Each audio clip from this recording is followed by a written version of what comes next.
Welcome back to Classic and Sports Car Centre near Malton in North Yorkshire. Today's video is about the Daimler SP250 and this particular beautiful example, which originally was registered in West Yorkshire where I come from. Now today's a special day for me because on July the 8th 1978 my wife Liz and I got married, and straight after we got married I bought one of these. Now it didn't look like this. It came in cardboard boxes on the back of a truck and part of it on a trailer. It was a Bitzer Daimler Dart that I think had been crashed in its history. But over 3 years I rebuilt one of these, a 1960 A specification one from the ground up. So I learned quite a lot about them in the detail, and then later over the many years of being involved in the classic car business we've had lots and lots of these into stock. Originally the car was called the Daimler Dart, the Dart 250 I seem to remember. And quite soon after that name was mentioned, there was a controversy between Daimler and Dodge in the United States, who owned the trade name. Many of you will remember the Dodge Dart. And so very quickly it was redescribed as the SP250. The 250 being the designation for this engine, Edward Turner's legendary 2548cc 90-degree V8. A little bit about the history and then some detail on this particular car. So in 1960 Jaguar and Daimler came together. It was really a takeover by Jaguar. Some have called it a merger, but it meant that Jaguar had access to Daimler's huge Radford factory. They also had a range of commercial vehicles, buses, etc. But the jewel in the crown really from an engineering point of view at that time was the Turner designed V8. And some would argue that the Daimler Majestic Major engine and the smaller 2.5 litre one for the SP250 were amongst the most thermodynamically efficient engines of their time. A lovely sound, quite a strong and reliable unit, but of course Jaguar had now got involved with a car that was producing already a kind of competitor for their soon-to-be introduced E-Type. At the time of its introduction in 1959, the SP250 was the fastest production vehicle produced in the UK. I've read a bit about the history of how they came to have this design. There are great similarities between the chassis of the SP250 and the Triumph TR3 and also of its gearbox. I remember reading an article in 1981 in Classic Cars magazine where they were comparing the SP250 and Jensen's CV8, and the article was described plastic fantastic. This car has a fiberglass body which is bolted onto a steel chassis, and quite early on it was evident there wasn't enough structural strength to prevent what we call scuttle shake. I remember it was a big disappointment when I finished mine that actually when you went over bumps, you would feel that the doors rattle and the scuttle would move. So from B spec onwards, and this is a B spec car, the car's got a strengthening in the bulkhead and also some side sills, and that really did stiffen them up.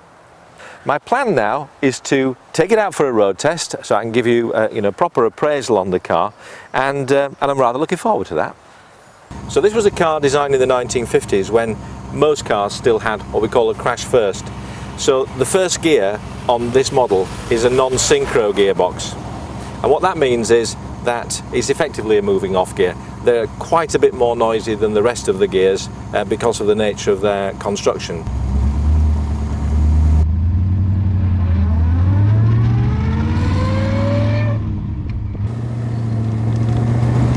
The lovely V8 burble.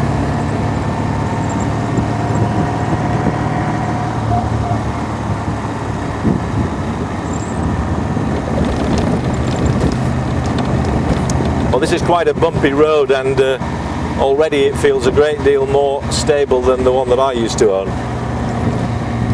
There's one thing already I've found that needs fixing. Little squeak like a chirruping bird in the steering wheel. That will require a bit of attention.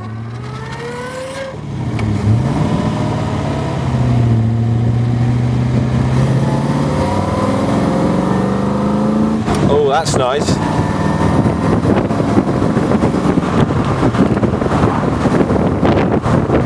One of the things that Jaguar liked about Daimler's products, and they didn't like that much, was this engine, and indeed they chose to use it in their Mark II. the engine is quite short because it's only 4 cylinders long, and it made it possible to create a sort of split bench seat in the front of the Mark II, and that model was called the Daimler V8 2.5 litre, and in later life the V8 250.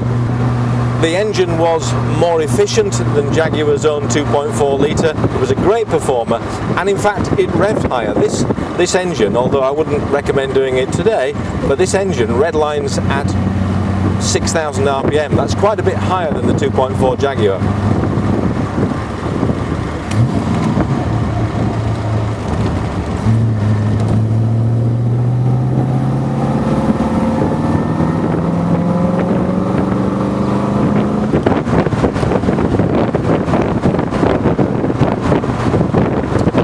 Runs beautifully, and it's very much firmer than the one that I had, very tight on the body. There's very little door movement, and that's something that you watch out for on this model. All the gauges are working with the exception at the moment of the speedo. The speedo's gone off, and that's most likely to be a cable either not connecting properly at one end or the other, or indeed broken, but that's a very simple job to sort out. That's a good synchro down into third. We'll get a little bit slow, we'll pop it into second and see how that one is. And again, a really good second gear synchro. So this gearbox has been rebuilt.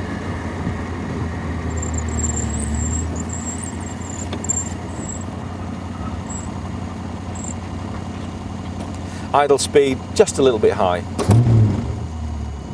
Yeah, I'd want to see it's a slightly sticking throttle cable. That's about right now, 650, 700 RPM. So that's another job for the list.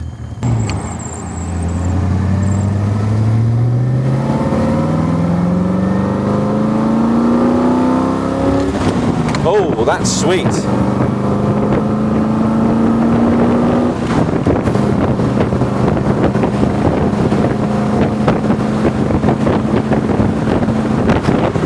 Well, it goes well. I'm guessing I'm doing about 60.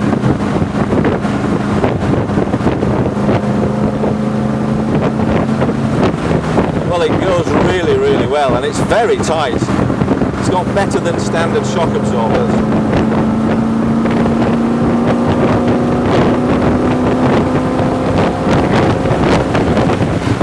Well, that, ladies and gentlemen, is as good as you ever would get in the Daimler SP250. This is a corker. Yes, handles really well.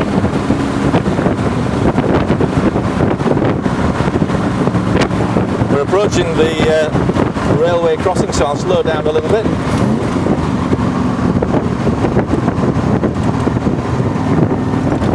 And that's a shocking rough crossing, so that was lovely, the way that it handled that. Well, I'll say this, whoever gets this car, they've got one of the best I've ever driven. That is absolutely sensational. Almost back home.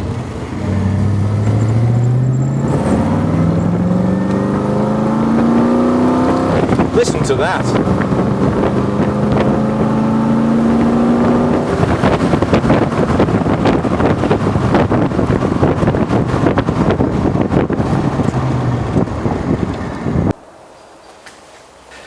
Well, as you could probably tell by the smile on my face when I got back after that road test, this is an absolute sensation to drive. It really is.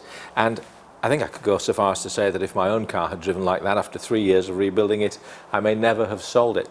Anyway, one or two minor defects, things which we need to put right before it goes to the next owner. In general terms, you know, the sort of mechanics of it, brakes, steering, suspension, I mean, it's absolutely superb. So these are detail things. One of them is a breakage. The speedometer cable is either broken or disconnected because the speedo's not working today. That's essential. There's a squeak at the top of the steering column, which you heard, which we need to put right. But I think for me, the most important thing is I don't like the tyres on it. although they're very good for road holding, the tyres that have been fitted are modern low profile tyres. They're 185/65/15 tyres, and that means they're quite wide in relation to the side profile. They don't quite look right to me, and they make it look more squat than it really should. So my recommendation would be to fit a standard set of 165.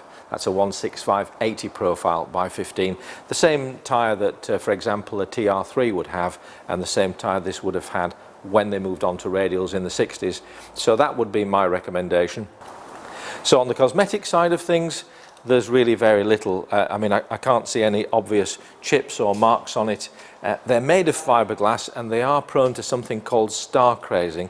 There is a very tiny star craze here, which actually, the majority of which might polish out, but it just would not warrant repainting the bonnet. And even if you did, you know, you'd see in a year or two another star crack would appear somewhere else. It's just something that happens with minor impacts of stone chips onto fiberglass.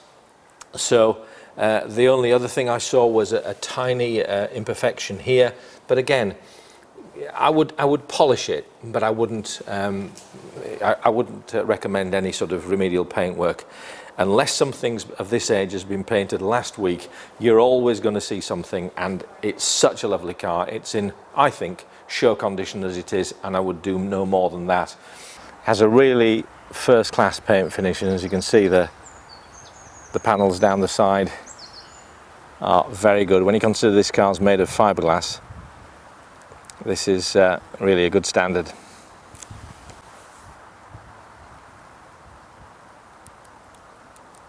Apart from that, then it's just the usual service and preparation that we give everything, so that the new owner can have do some mileage and have some fun before it needs servicing again. I hope you've enjoyed the video, and if you have, please subscribe.